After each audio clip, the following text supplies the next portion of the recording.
অবহেলা আর বিস্তৃতির বিরুদ্ধে নারীর স্মরণ শক্তিকে প্রতিবাদে রূপ দিয়েছে যে কবিতা মনে রেখো। আমার এক চোখে জলে বন্য আগুন, অন্য চোখে জল। আমি এক হাতে রাখি পলাশ ফাগুন, অন্যে হলাহল। আমি এক পায়ে বাঁধি ধ্বংসের সুর, অন্যে নটরাজ। আমি এক তারে বাঁধি দোতারার টান, সঙ্গতে এসরাজ। সোহাগের এক স্তনে রাখি মাতৃসুধা, অন্যে পুতনার।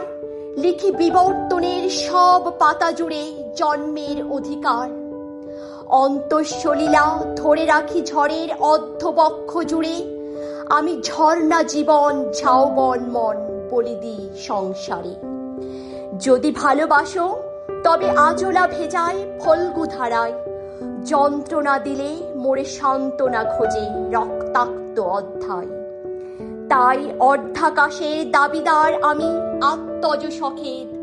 ঝড়ে মিছিলে স্লোগানে তার রূপায়ণে রক্তবিন্দু শ্বেত। আজ গর্ভে আমার লালন করি মানব তোমার ভ্রূণ। তবু তোমার হাতে লাঞ্ছিতা হই, তোমার হাতে খুন। যার জনিপথে দেখো পৃথিবীর মুখ জীবনের উৎস, তুমি সেখানেই করো প্রথিত শাবল উল্লাসে বিভৎস।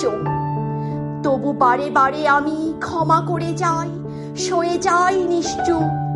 তবু মনে রেখো তুমি চণ্ডী কিন্তু আমারই আর এক রূপ।